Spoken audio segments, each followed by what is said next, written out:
Hello, everybody, and welcome back. Ugh. Yeah, I know my D&D stuff isn't the most popular, but I like to do it, so I'm doing it. And I don't have enough subs to where they're allowed to complain anyway. So, yeah. Today we're doing the feedback survey for the new UA. Wow, I care so much. Whoa. Well, you should. It's exciting because the Artificer got its first new subclass. In 5th edition ever, basically. Wow, you're actually, like, sort of lying. Got one. Like, what? Fucking Xanathar's game or something. Like, yeah, whatever. I don't know. But, basically, since Tasha's, this class has had problems, I'm pretty sure I have another video, just check that out, and we go over the base Artificer, which they're also reprinting, and hopefully they fix. Until it's in another UA, or until we see it released, we'll not know for sure, because the way that they released it in the last UA was pretty bad. So, hopefully they clean it up. But, anyway. Yeah, this is the first one. The Reanimator subclass. Obviously, I have not played an entire campaign with any of these subclasses since they've appeared in the UA. I don't even know why they asked this. It's like, have you done like a fake combat encounter with these? It's just like, I could. I don't know. But I feel like that wouldn't really give you the feedback that you need. Anyway, most of D&D is just reading comprehension. So, that out of the way. We'll continue. How do I feel about it? Alright. Let me start off by going to the Reanimator. Here we are. Artificer-Reanimator. They have a spell list. They get False Life, Spare the Dying, and Witch Bolt. Wowee.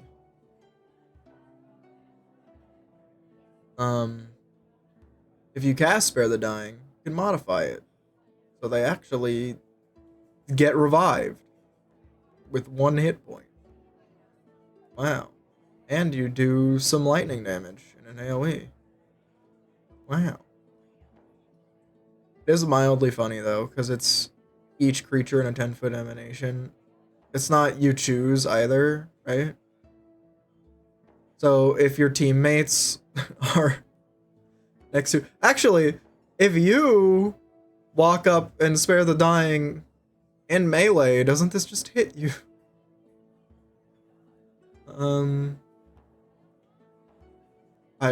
I suppose it does. Unless it says otherwise. I don't believe it does. So if you're right next to your teammate and spare the dying, you shoot yourself with lightning.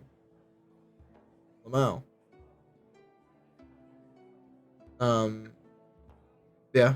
Anyway. Get a reanimated companion. Whoa. You get to make a zombie. That's crazy. Anyway, here's the stat block for the zombie.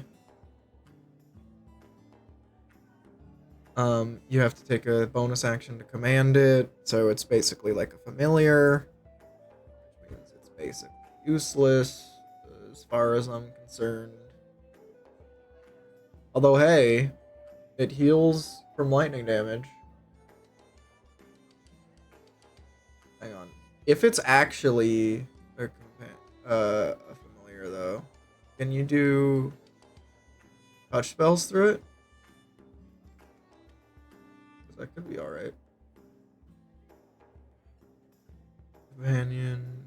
Don't determine it. It's friendly.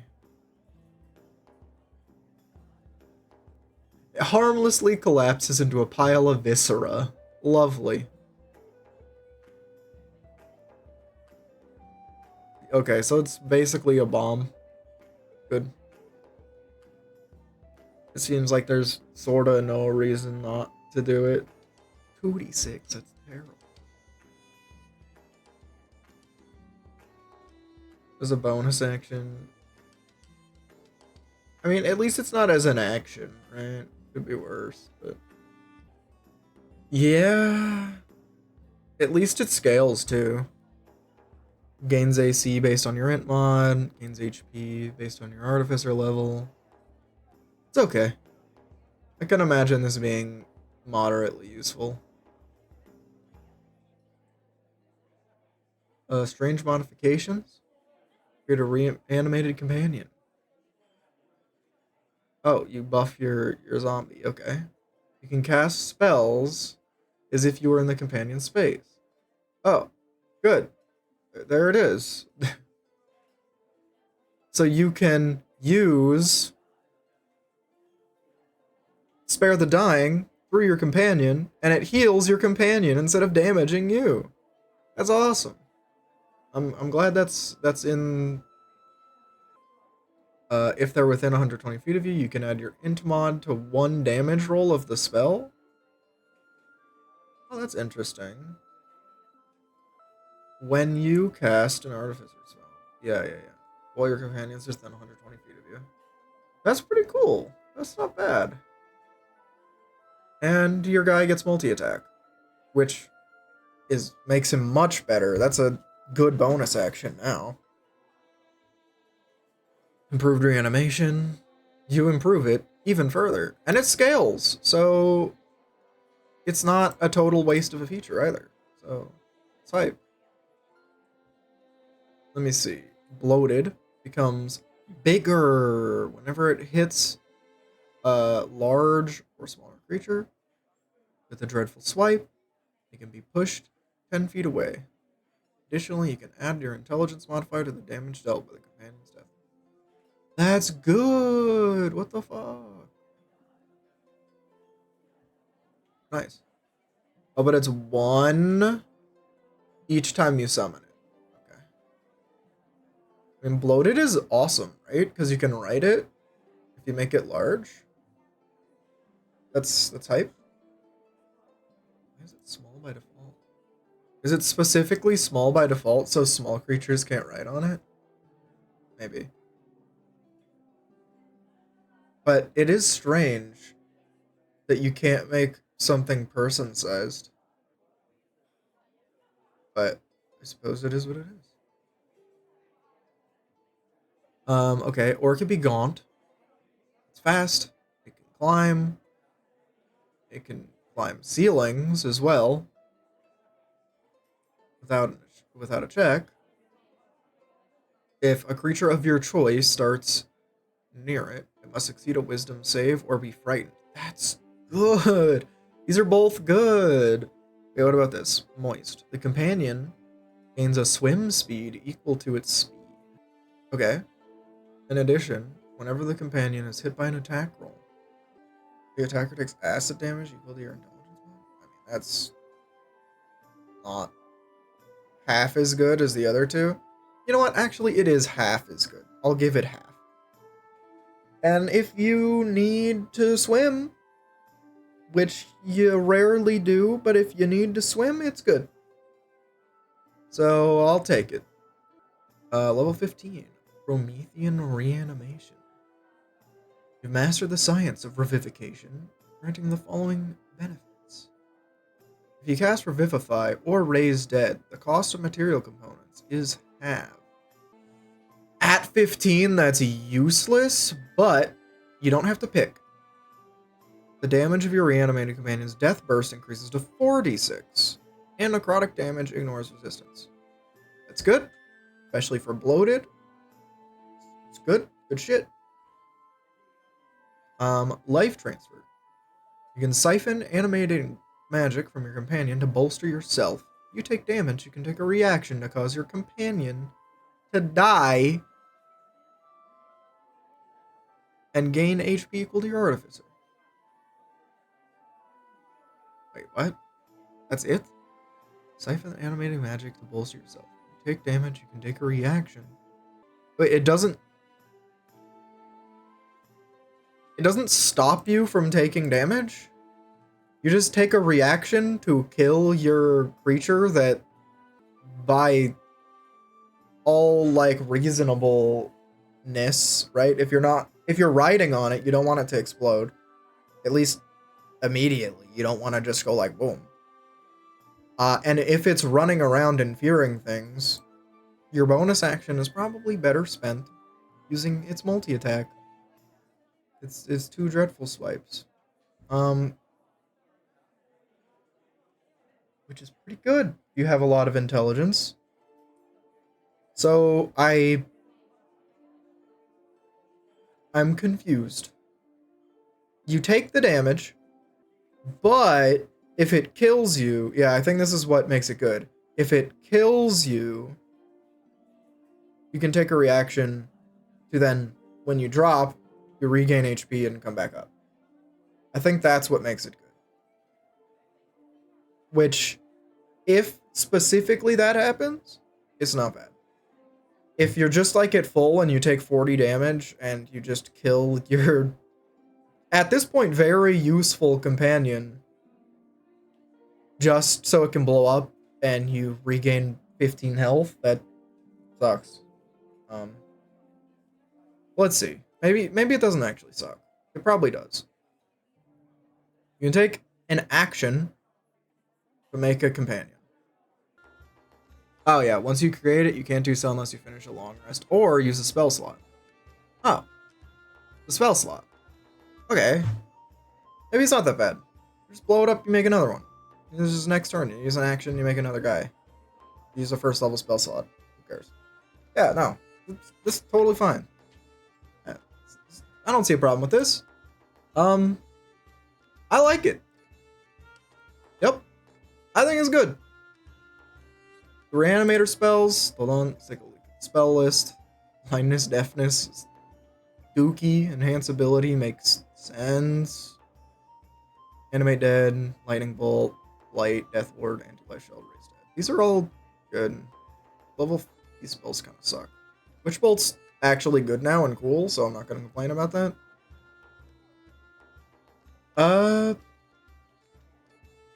It's fine. Yeah, I mean, I would like some tweaks, but whatever. Built to life, I think it's good. Iron Man Companion, it's good. It's all good. I actually think they did a really good job with this. I often complain about stuff that they do. Not this time.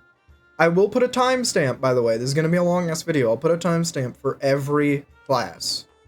I'm not going to do them all separately.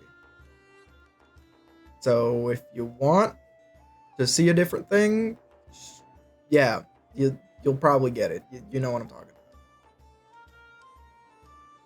Have you played a College of Spirits Bard in 5th edition before this Unearthed Arcana? Kind of. I'm just gonna say yes. You playtested it? No. Of course not. Okay. So, we go down here. Wow. College of Spirits. Alright. Main changes. This did come out already in Ravenloft. What are they doing? Guiding Whispers and Spiritual Focus are now combined into Channeler. This feature also gives you proficiency with playing cards. Makes sense. Spirits from Beyond, formerly Trails from Beyond, has been reworked to improve its action economy and produce more immediate effects. The options on the features tables have been revised as well. Power Channeling is a new feature that allows the Bard to cast and alter Spirit Guardians. Okay. All sounds good to me. You learn how to contact spirits beyond the grave. Getting the following benefits. Guiding Whispers. You know Guidance. There's a range of 60 feet when you cast it. Oh.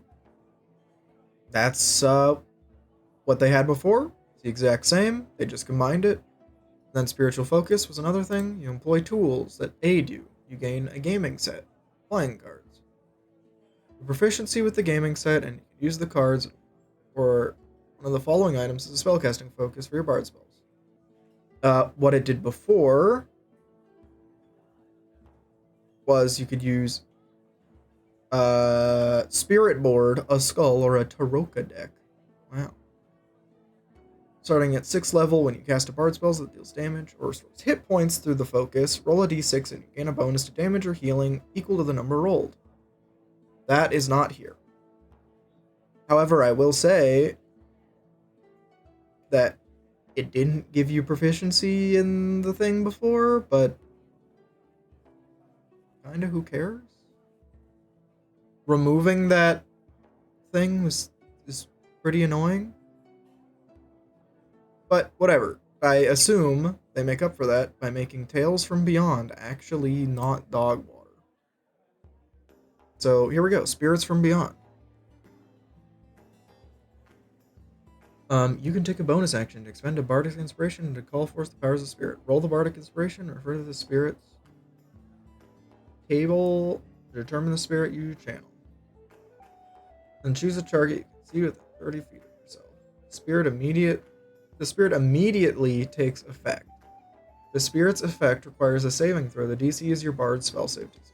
Okay. Before, that isn't how that worked. Yeah, before you had to use an action after you use the bonus action to target a creature. Use it. So that is a significant boost to action economy. So removing this bit makes some sense. What do we got? Beloved. Oh, these are like pretty different. No. Okay, it's kind of. No, they're all different. Yeah. I mean, there might be some that are sort of close, but target regains hit points. So this is a heal equal to a roll of your Bardic Inspiration plus your Charisma. It's pretty good. Sharpshooter. The target takes force equal to the roll of a Bardic Inspiration die plus your Charisma. That's pretty good. You just blast someone in the head. Just take a bonus action. It's not bad at all, honestly. Especially the way that Bardic scales. Like, I mean, it's pretty late game, right? But at 15th level, it's a D12 plus your Charisma. That's basically a swing of a great axe. So you're not sad to get that. I mean, even at 5th level, at D8. Till the end of your next turn, any creature that hits the target with a melee attack. Any creature that hits the target. Okay, so use this on an enemy. With a melee attack roll. Takes force damage. What? Any creature that hits the target. No, use it on an ally. Okay, it gives it thorns. So you give an ally thorns. Any creature that hits a target with a melee attack. Okay. It's not the next attack either. Ooh, that's actually potentially very good. Yeah, you could use like some sort of soft taunt, a compelled duel or something, and then use Avenger on them. Oh man, that could be really good. Because then they take force damage equal to your Bardic Inspiration every time. Also, they could run through a bunch of people and provoke a bunch of opportunity attacks, or, you know, they could run through a bunch of people without provoking opportunity attacks because they don't want to take the damage, which is good. I feel like most of the time in D&D, thorn stuff is bad because it's just one attack. It's like, why? It's actually dog shit. So, Renegade. The target can immediately take a reaction to teleport. That's awesome. Fortune Teller. The target has advantage on D20 checks. Oh, just advantage on everything that is a D20, I guess. Till the start of your next turn. That's awesome. Again, super good. Wayfarer. They gain temporary hit points equal to the roll plus their bar level. While it has temp HP, their speed increases. Whoa. Target makes a wisdom save. On a failed save, the target takes psychic damage. Equal to 2 rolls of your Bardic Inspo. That's charmed until the start of your next turn. That's pretty good. I mean, they have to fail the wisdom save, but that's pretty good. The target is invisible. Oh my gosh. When the target ends, each creature in an emanation must succeed on a con save or take necrotic damage equal to 2 rolls of the Bardic Inspiration die. That's so good. What the fuck? Arsonist, the target makes a dexterity saving throw, taking fire damage. Equal to 4 rolls of your Bardic Inspiration die. Okay. I'm starting to think Sharpshooter is like who gives a shit? Well, it's just automatic, actually. It's not even a roll, so it's actually still pretty good. But that's crazy. That's potentially 4d12. It's so good, too, because all of these features scale, because they scale with your Bardic Inspo, and your Bardic Inspos scale. It's awesome. It's good shit. Target and each creature of your choice in a 30-foot emanation succeed on a wisdom save or have the frightened condition. While frightened, their speed is halved and can only take an action or bonus action, not both. Brute. Each creature of your choice in a 30-foot emanation originating from the target makes a strength save. They take thunder damage. The 3 rolls and have the prone condition. Okay. Determine the spirit's effect by choosing one of the other rows. Whoa. Okay, cool. So it's random, obviously, but I don't think I'm unhappy to get any of these. It's just you can't pick, which is a lot of fun. I think my next bard might be a spirits bard. This is sick. Very, very pleased. Alright, empowered channeling.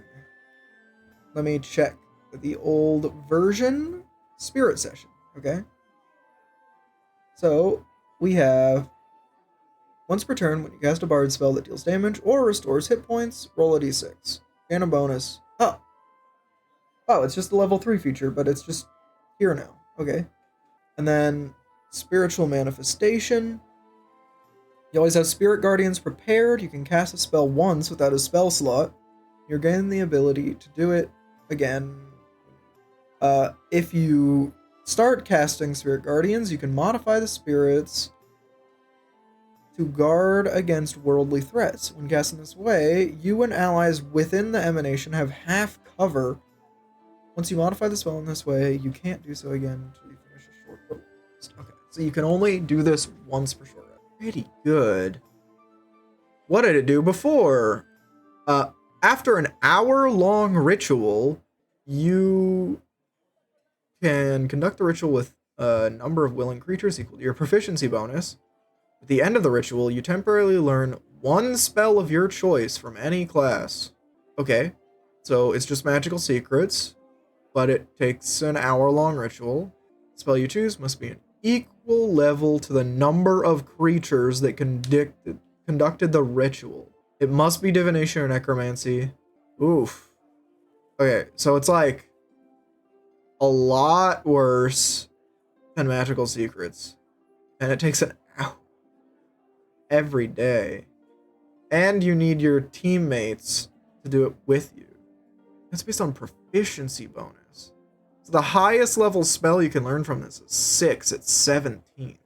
And at level 6, you need, what, 5 other people in it with you? Not at level 6, when you can get crazy. Yeah, that's terrible.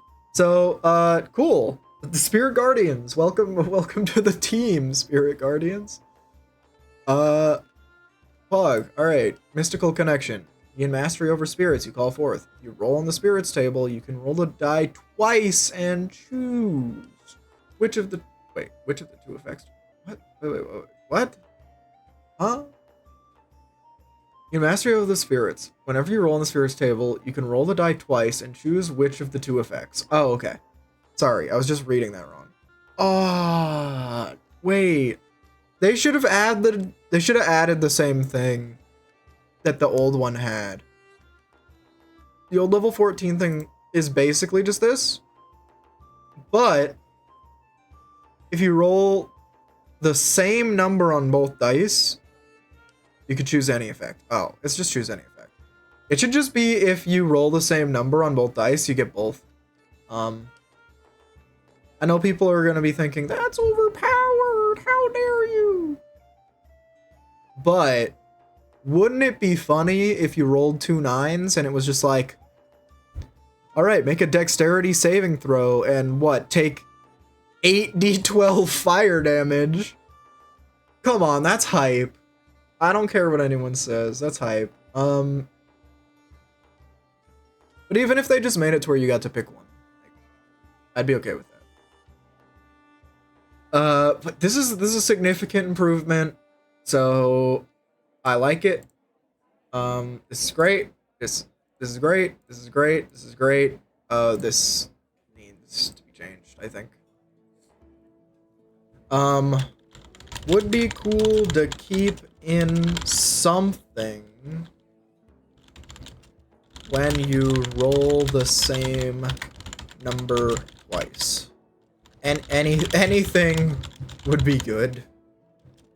Probably. Alright, cool. Grave Domain Cleric. Yes. No. Alright. What did they change, ladies and gentlemen? Let's see. Here are the main updates. Circle of Mortality gives you a small damage boost against bloodied creatures. Grave Domain spells has been updated to include more versatility and combat-relevant spells. Path to the Grave now produces an ongoing curse effect in addition to boosting the damage of an attack.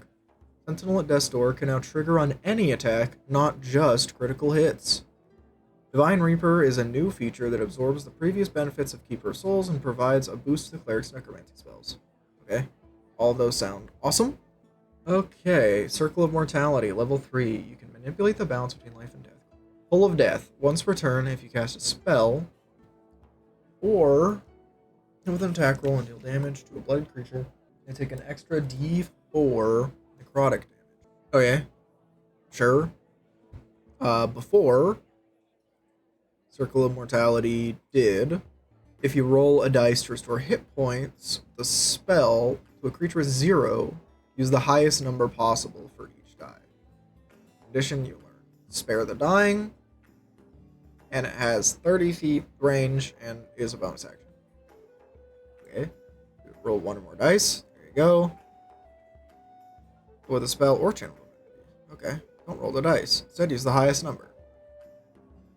Yeah, okay. But it doesn't give you Spare the Dying.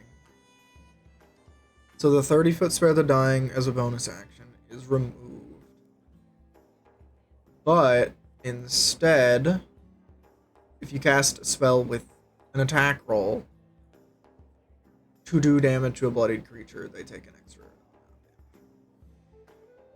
Which is not awesome, honestly. This feature kind of stinks. I feel like bonus action 30-foot range Spare the Dying is better. But that's just me. I don't know. Grave Domain spells. We have Bane. Okay, they got rid of False Life. We get Chill Touch. Detect Evil and Good. Gentle Repose. Raven. Alright, these are the same. Level 1, they gave us Bane and Detect Evil and Good instead of False Life. False Life is definitely just better than Detect Evil and Good in almost every situation. But they gave you Chill Touch, which I don't really care because your Chill Touch isn't better. So I don't know. This is the same. Yeah, and instead of Death Ward, they give you Dispel Evil and Good. But Death Ward is just better. I don't understand. They give you a Hold Monster Raise Dead instead of Anti-Life Shell Raise Dead. I mean, Anti-Life Shell is... Hold Monster is also pretty good, though. But... I don't know, man. What the hell? Let's see. As a bonus action, you prevent your Holy Symbol and expend a use of Channel Divinity to curse a creature. While cursed, they have disadvantage on attack rolls and saving throws. When you are an ally, you can see hits the cursed creature with an attack roll. You can end the curse early to make the attack deal extra necrotic or radiant damage. When does it end? The start of your next turn. So if you go like first, quote unquote, and then the enemy goes, and then you have an ally go, and then they make a saving throw or whatever, or they use a thing that uses a saving throw. the last ally that goes before you, if they hit with an attack roll, you end the curse. Which is weird, but it's better. Before, it ended automatically if they were hit. But they had vulnerability, which is significantly better. Sort of. I don't know. Like, the damage is better, but I feel like the disadvantage on saving throws thing is much better, right? Yeah, it didn't even have that before, actually. Yeah, this is just definitely better. So that's good shit. Okay, cool, whatever.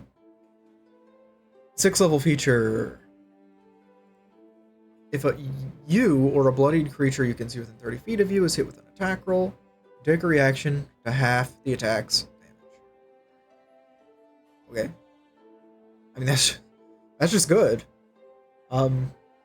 As a reaction, when you or a creature you can see within 30 feet of you suffers a critical hit, you can turn it into a normal hit. Any effects triggered by a crit or cancel. Is this just better? I feel like you can use it more often. I don't know if it's just better, because more often than not, the reason someone in your party in D&D is going down is because they got hit by like an unlucky. But there is that one magic item that can turn crits into normal hits that is relatively easy to get early on, and you probably want it as a cleric anyway. And halving the attack's damage, like, they have to be bloodied unless it's on you. So in some ways, if you half a crit's damage, it might, if anything, it probably will be better than making it a normal hit. Almost always. I mean, there's a math statement to be made there, but either way, it's really good. But they have to be bloody now, which they didn't before. But just for the cleric, this is just an upside. You basically, if you get hit by an attack roll, 5 times per day, you're basically a barbarian. And it doesn't only have to be those damage types. It's good. It's good shit. When you use it on your allies, it's debatably better, debatably worse, but whatever. Divine Reaper.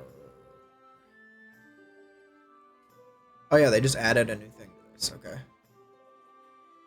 Enhanced Necromancy. If you cast a spell of level 5 or lower from the Necromancy School that targets one creature, or a spell from the Grove Domain Spells table, you can expend the use of your Channel Divinity to target a second creature. Ah, that's why they got rid of False Life and Death Ward. Because this would be a good feature if it was in their spell list. Oh, that makes sense. I mean, you can just take Death Ward anyway, right? Yeah. It's a cleric spell. It's Aberration. Ooh. Yucky. Oh, whatever. Like Vampiric Touch is still good. Oh, clerics don't get Blight. And neither do these ones. Okay. Whatever, I guess. I don't know. Sure. You can use a Channel Divinity to target a second creature in the spell's range. Sure. Why not? If it requires a costly consumed material component, sure. I mean, look, it does something, and it wasn't here before. Why not? When an enemy dies within 60 feet of you, you or a creature you can see regains hit points equal to 3 times your cleric level. That is a lot. You could use it once per short or long rest. Okay. Before, when an enemy you can see within 60 feet of you, one creature of your choice, you or one creature of your choice within 60 feet of you heals equal to the enemy's number of hit dice.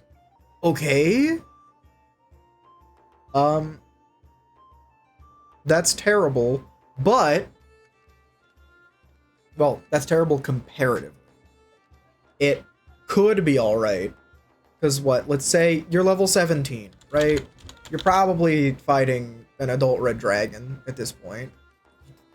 You probably are fighting 3 of them at once. They have a lot of hit dice. But they have 19? 19 hit dice? At least in the new monster manual, I believe they have 19 hit dice. Feel free to correct me if I'm wrong. The reason the other one better, though, is because you could use it once per your turn. So, it's... now it's once per short rest, or long rest. But, it is a lot more HP, but... I mean, you get to pick. You get to pick when you get to use it, so it's not gonna just be a waste, right? If someone can't heal, what? 51 health? I probably did the math right? You tell me if I did it wrong.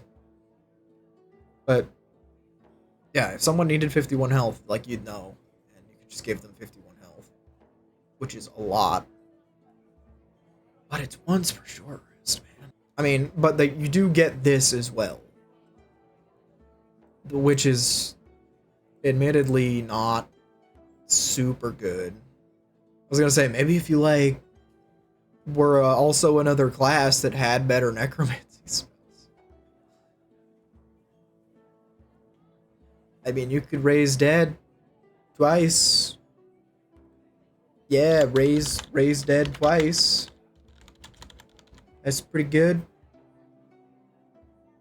It's... man. you just need 1,000 gold.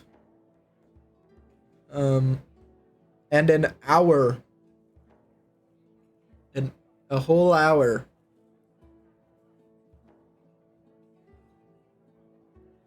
Wow. That's pretty good. Pretty good. It's terrible. Oh, wait, hold monster. Yeah, you get hold monster now. Yeah. Saved. You can hold monster 2 guys. Yeah.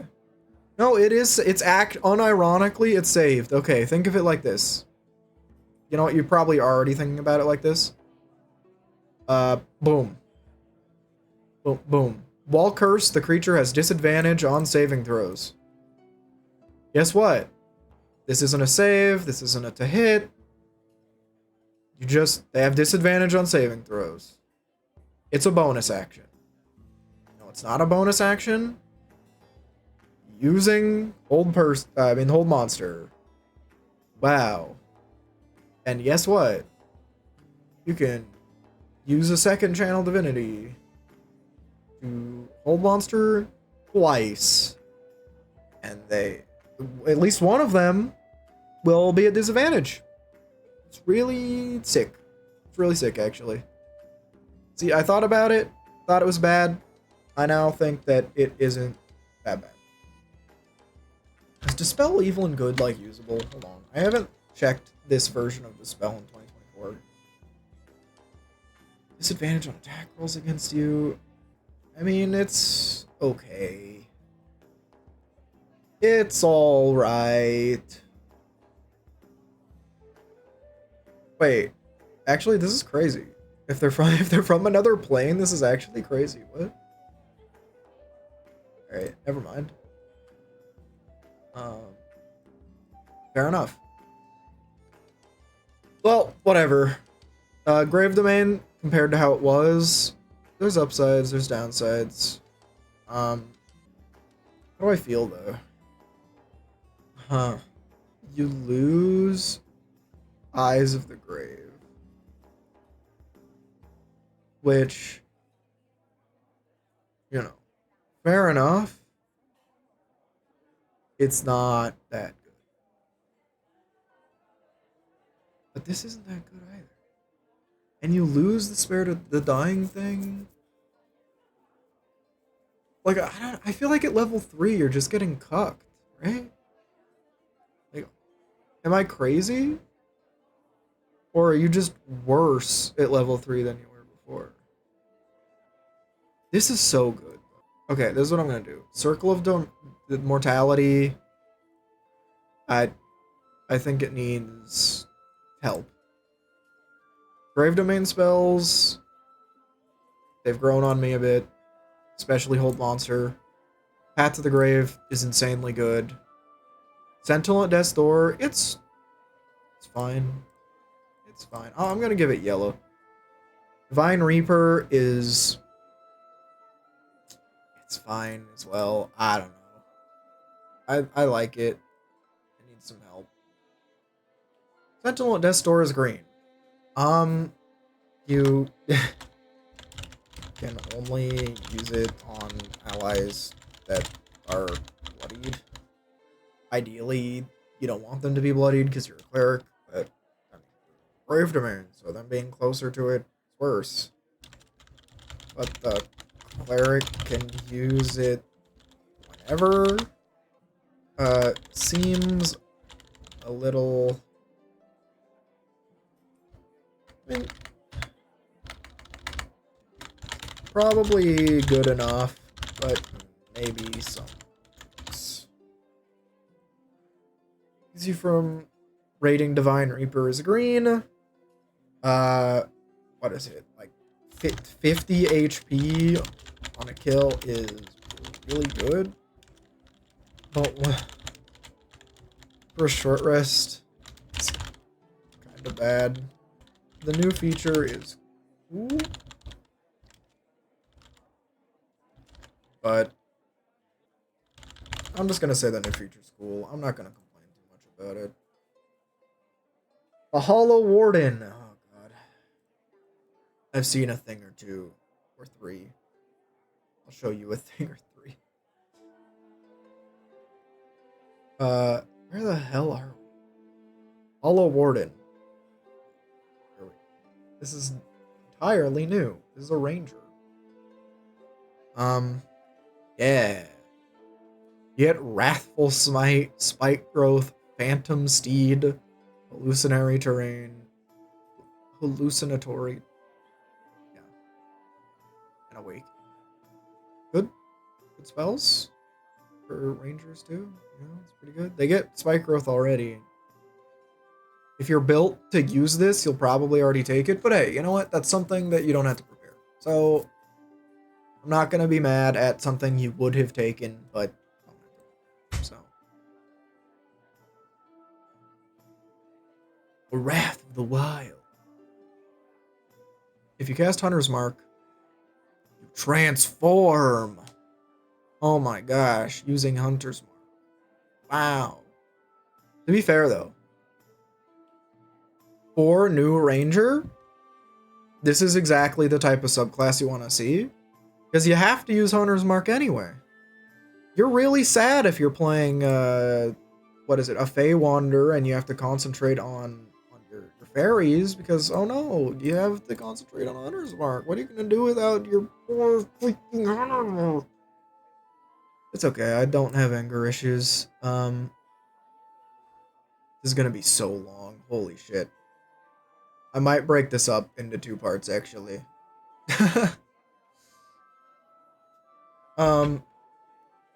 Whatever. I'm fine with that. In a bonus to your AC equal to your wisdom mod. This is disgusting. I don't know what they were thinking. You cast Hunter's Mark. Okay, let's say you're a ranger, level 1. You've got your medium armor, you've got your 14 dex, you know, regular stuff. You have 16 AC, you have a shield, because rangers can have those. You have 18 AC. I would say it's not even weird for a ranger to have 18 AC. Pretty common. I mean, unless range, like longbow, you can have a shield, fine. 16, doesn't matter. You decide,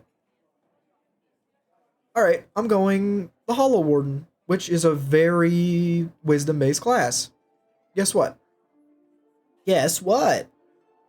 Well, you just don't need to invest that much in decks. You have 14 decks. You get what you need. You go into Wisdom, because Shillelagh's good now. Just use a Quarter Staff. You get +5 AC from this feature. Use Counter's Mark, you get 5 AC. You have 23 AC just for living. Just around 23 AC. Okay, sure. Great. And, you know, you could even take the shield spell from Magic Initiate now, so... Oh boy. Anyway, if an enemy starts its turn within a 10-foot emanation originating from you, it makes a Wisdom save. It's your spell save DC. Guess what? You're gonna be a 20 Wisdom character if you play this. That's crazy. You own their action economy. Yeah. It's just good. You own their action economy. Your shadow lengthens and twists around your spirit. You sprout unnatural growths. Yeah. Yay. Hungering Might. And a bonus to con saves equal to your wisdom mod. Wow, is that a +5 to con saves? What? That's crazy. You're gonna be focusing on Hunter's Mark anyway because you're not giving up 5 AC. But, you know, pretty crazy. You get +5 to your con saves. You're not going to drop concentration on your Hunter's Mark. If you hit a creature with an attack roll while you're transformed, you regain a number of hit points equal to 1d10 plus your Wisdom mod if you're bloodied. Once per turn if you hit a creature with an attack roll while you're transformed using Wrath of the Wild. If you're bloodied. You gain up to a maximum of 15 hit points every turn. And that's not the only thing you get at this level. You get +5 con. What? Level 11, Rotten Violence. Your dedication to Eldritch Forest beings alters you further. If you're transformed using Wrath of the Wild, you gain additional benefits. You don't need additional benefits. You don't need more than owning action economy and a 10-foot emanation and +5 AC. If a creature fails its saving throw against your aura, it also takes damage equal to your ranger level, and it ignores resistance. That's 11 damage that ignores resistance. Potentially every turn. What? If you hit a creature with an attack roll using a weapon, you can activate Sap or Slow in addition to a different mastery property. It's so good, guys. Like, do you understand how good this is? Use your quarterstaff, you topple, you slow, you leave. What do they do? They're stun locked. They're stun locked. They can't do anything. They only have one action. They can't move. You have 23 AC. What do? They don't do anything. Ancient Endurance. You become suffused with the forest ancient power, granting you the following benefits. If you drop to 0 while transformed and don't die, you can use a level 4 spell slot. Your hit points then instead change to an amount equal to 4 times the level of the spell slot expended.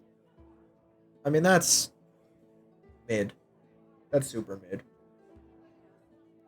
But probably not going to even be using your spell slots because you only care about Hunter's Mark. So go off, King. And then you can't be exhausted.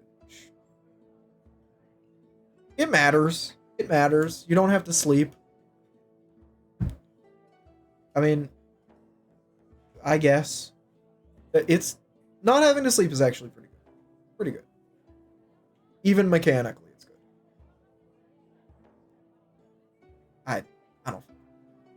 I don't know, man. What do I say? Like, what do I say? Do I say I like it because it's incredibly fucking overpowered? Or do I say I don't like it because it's incredibly fucking overpowered? Like, yellow. Hollow Warden spells. They're pretty good.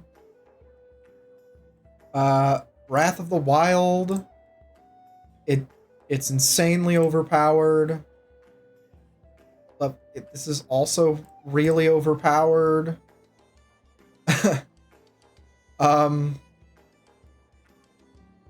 It's all overpowered, man. I'm just gonna go. It's incredibly OP. It's not going to be hard for an average ranger to always have 23 AC. It keeps you from rating Hungering Might as green. You can... I mean, you heal an average of... What, it's 6 plus 5, so 11 hit points every single turn. And can gain plus 5 to con saves as well. IDK, man. Like, Rotten Violence. Yeah. It's just... It's not only 11 free damage potentially every turn, and this scales to potentially 20, but also you can stun lock people.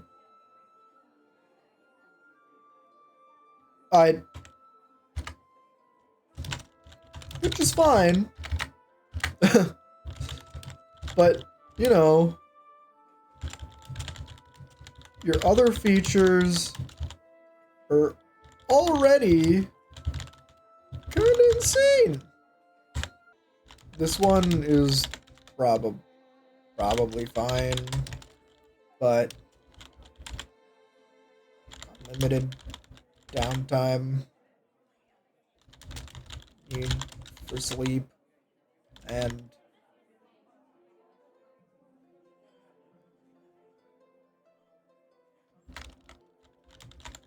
pretty good.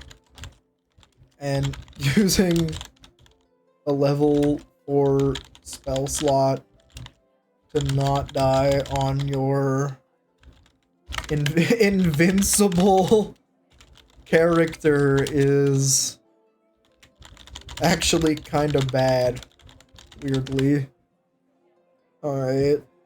Good shit. What the fuck? Alright, I'm actually gonna stop this recording here, and I'm gonna do a part 2. So thank you for joining me, and I'll see you in part 2 of this video. Peace.